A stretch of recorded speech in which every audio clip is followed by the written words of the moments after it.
दोस्तों, आपने तो कई बार जंगली जानवरों को लोगों पर हमला करते देखा होगा, लेकिन हमारी आज की कहानी कुछ अलग है। आज हम बात करेंगे एक भेड़िए, एक शेर और एक खूबसूरत लड़की की। जी हाँ दोस्तों, हम बात कर रहे हैं साल 2021 में आई family adventure film The Wolf and the Lion की।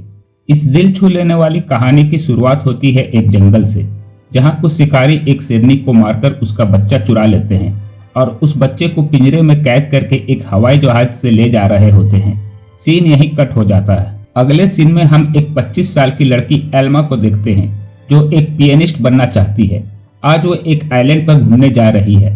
असल में ये आइलैंड उसके दादाजी का ही था। उसके दादाजी ने कई साल पहले उसे गोद लिया था और अब उनकी मौत के बाद यह आइलैंड एल्मा को विरासत में मिला था। आइलैंड पर अंकल जो कि एल्मा के अंकल हैं, एल्मा का स्वागत करते हैं। वहां पर एक बहुत सुंदर सा घर था। एल्मा फैसला करती है कि आज की रात वो इसी आइलैंड पर गुजारेगी। रात के समय एल्मा अपने दादाजी का वीडियो देख रही होती है। एक वीडियो में उनके दादाजी बता रहे होते हैं कि स्नो नाम की एक मादा भेड़िया कुछ साल पहले ना जाने कहां से इस आइलैंड पर आ गई थी और समय के साथ उन दोनों में गहरी दोस्ती हो गई थी। दादाजी ने एल्मा से कहा कि वो भी स्नो को ढूंढकर उनसे दोस्ती कर ले। उसी रात शेर के बच्चे को ले जा रहा प्लेन बेहद खराब मौसम के कारण उसी आइलैंड पर क्रैश हो जाता है।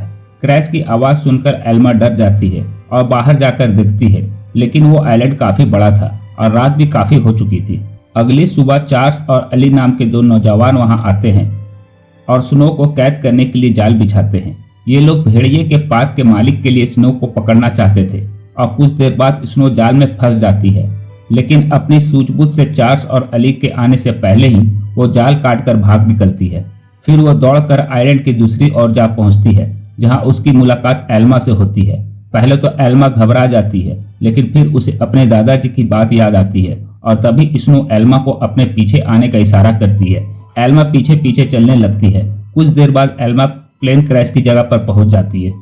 खुशकिस्मती से शेर का बच्चा हादसे के वक्त एक पक्षी के घोंसले में गिर गया था, लेकिन संतुलन बिगड़ने की वजह से वह सीधा जाकर एल्मा के गोद में गिरता है। एल्मा उसे अपने साथ घर ले आती है। उसी वक्त स्नो भी अपने छोटे बच्चे के साथ घर में आ जाती है।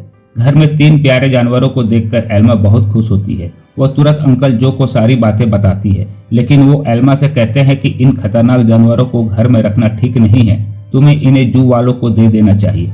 अंकल जो ने यह भी बताया कि शेर के बच्चे को ढूंढते हुए जू के कर्मचारी वहां जरूर आएंगे, और हुआ भी बिल्कुल वैसा ही। अगले ही दिन एनिमल कंट्रोल वाले वहां पहुंच आते हैं। एल्मा जानती थी कि वो लोग कितने बेरहम होते हैं, इसलिए एल्मा फैसला करती है कि वो उन्हें जानवरों के बारे में कुछ नहीं बताएगी और उन्हें झूठ कह देती है कि उसने किसी शेर के बच्चे को नहीं देखा है।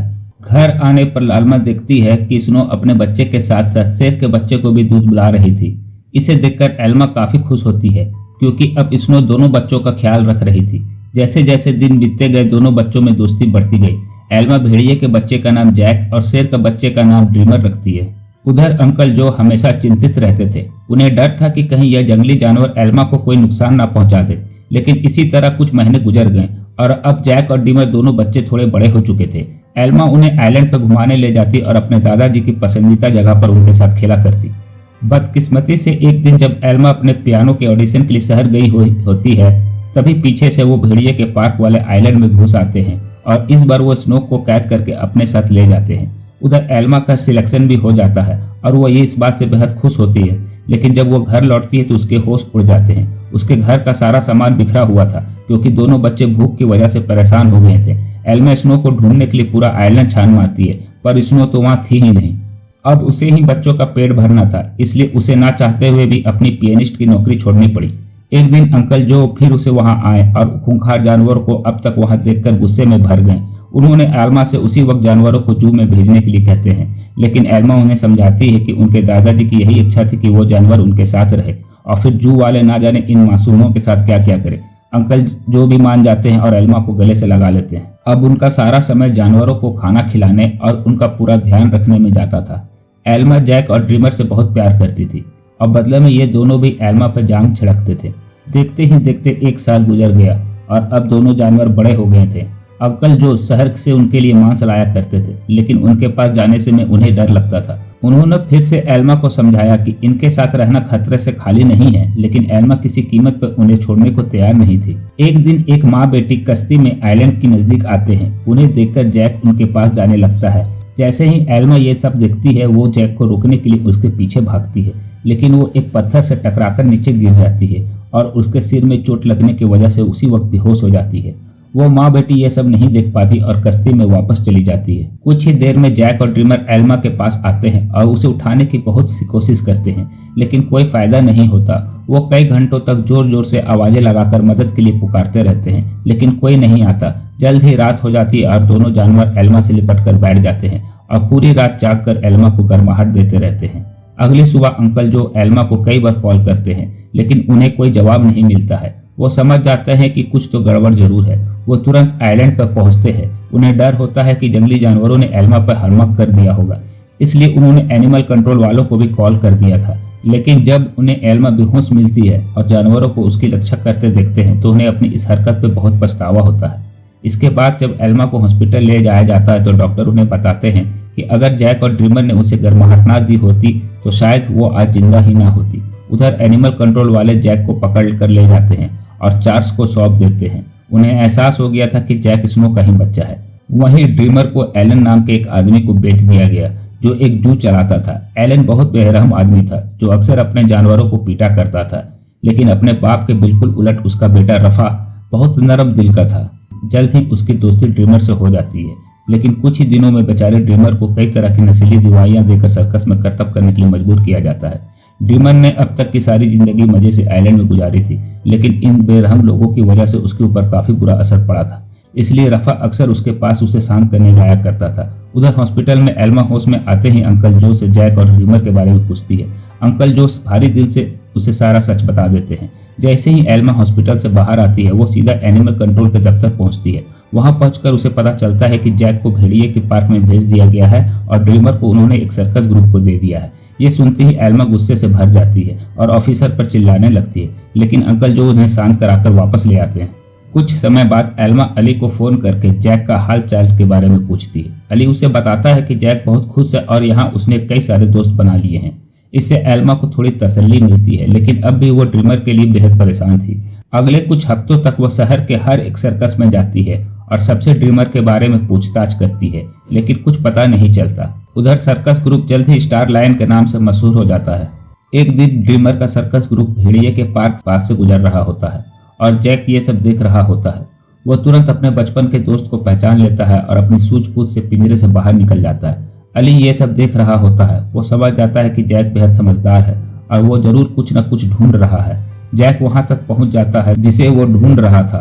बड़ी चालाकी से ड्रीमर को पिंजरे से छुड़ा लेता है। इतने महीने के बाद एक दूसरे से मिलने पर दोनों जमकर खेलने लगते हैं।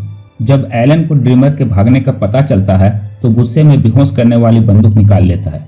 उसके बेटे रफा उसे रोकने की बहुत कोशिश करता है, लेकिन वो उसकी एक नहीं सुनता। हार कर रफा भी ड्रीमर को खोजने एलन के साथ निकल पड़ता है। इधर चार्ल्स को सर्कस से शेर के भाग जाने के बारे में पता चलता है। वो अली को कॉल करके ड्रीमर के बारे में बताता है। अब वो समझ गए थे कि जैक और ड्रीमर दोनों साथ ही हैं। इसी वजह से पूरा शहर में हाई अलर्ट जारी कर दिया गया है। अली एल्मा के पास जाता है और उसे सब सच बता देता है और कहता है कि एनिमल कंट्रोल वाले दोनों जानवरों के पीछे पड़े हैं। ये सुनकर एल्मा घबरा जाती है। तभी अली बताता है कि उन्होंने जैक के शरीर में ट्रैकर फिट कर रखा है। जैक और ड्रीमर की आखिरी लोकेशन एक जंगल के आसपास थी। अब एल्मा और अली दोनों मिलकर जानवरों को ढूंढने का फैसला करते हैं। इधर दोनों जानवर शहर में खुलेआम घूम रहे थे। लोग डर के मारे घर में छिपने लगते हैं। बाद में दोनों जानवर फिर से जंगल में पहुंच जाते हैं, जहां एलन और रफा उसे देख लेते हैं। एलन ड्रीमर पर अपनी बेहोश करने वाली गन से हमला कर देता है, लेकिन उसी वक्त जैक बीच में आ जाता है और अपने दोस्त के बदले खुद गोली का शिकार बन जाता है और वहीं बेहोश हो जाता है, जबकि ड्रीमर को वहां से भागने का मौका मिल जाता है। उसके भाग जाने के बाद रफा तुरंत जैक के पास जाता है और उसके गले में लगा ट्रैकर खोलकर चुपके से अपने बैग में रख लेता है और फिर चुपके से जैक को गोली के असर को खत्म करने वाली दवा उसके मुंह में डाल देता है। कुछ देर बाद एलन और रफा एक बार में बैठे होते हैं और तभी अली और एल्मा ट्रैकर को ट्रैक करते हुए उन तक पहुंच जाते हैं। वो एलन से जैक के बारे में पूछते हैं। एलन उनसे कहता है कि उसे कुछ नहीं पता और उन्हें बाहर भेज देते हैं, लेकिन तभी रफा बाथरूम का बहाना बनाकर अली और एल्मा को सब सच बता देते हैं। तीनों मिलकर उन्हें खोजने जंगल की ओर निकल पड़ते हैं। आखिर उन्हें ड्रीमर मिल जाता है, इसके बाद ड्रीमर उन्हें एक झोपड़ी तक ले जाता है जहां जैक आराम कर रहा होता है। खुशकिस्मती से उसे सही टाइम पर होश आ जाता है, लेकिन तभी उन्हें पुलिस के आने का शक होता है। अल्मा दोनों जानवरों को खुफिया रास्ते से भगा देती है। अब दोनों को आइलैंड तक पहुंचने के लिए सिर्फ एक नदी पार करनी थी। पुलिस से बचने का एक ही रास्ता था, लेकिन वहां कोई कश्ती नहीं थी, इसलिए दोनों तैर कर ही जाना पड़ता। उसी वक्त जैक फुर्ती से नदी में तैरने लगता है, लेकिन ड्रीमर पानी से डरता था। एल्मा ने उसे हिम्मत देने की बहुत कोशिश की, लेकिन ड्रीमर वापस जंगल की ओर मुड़ गया। जैक और एल्मा तैरकर आइलैंड की ओर जाने लगते हैं। तभी उन्हें बंदूक चलने की आवाज सुनाई देती है। इसका मतलब यही था कि ड्रीमर अब इस दुनिया में नहीं रहा। आइलैंड पहुंचकर एल्मा फूट फूट कर रोने लगती है, लेकिन तभी ड्रीमर अचानक उसके सामने आ जाता है। असल में वो जंगल में पुलिस वालों को भटकाने के लिए गया था। उसे जिंदा देखकर सभी खुशी से झूम उठते हैं। आखिर में एल्मा ने जैक और ड्रीमर के लौटने की खुशी में पार्टी में पियानो बजाया। अब इसका परिवार पूरा हो गया था।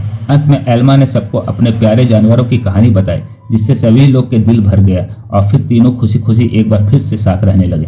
इसी के साथ ये कहानी यहाँ खत्म हो जाती है। दोस्तों, अगर आपको यह स्टोरी अच्छी लगी हो तो प्लीज हमारे चैनल को सब्सक्राइब करके हमें सपोर्ट करें। आप देख रहे हैं पॉपकॉर्न मूवीज हिंदी। फिर मिलेंगे एक नई दिन एक नई स्टोरी के साथ। तब तक के लिए tata, love you, bye bye, जय हिंद।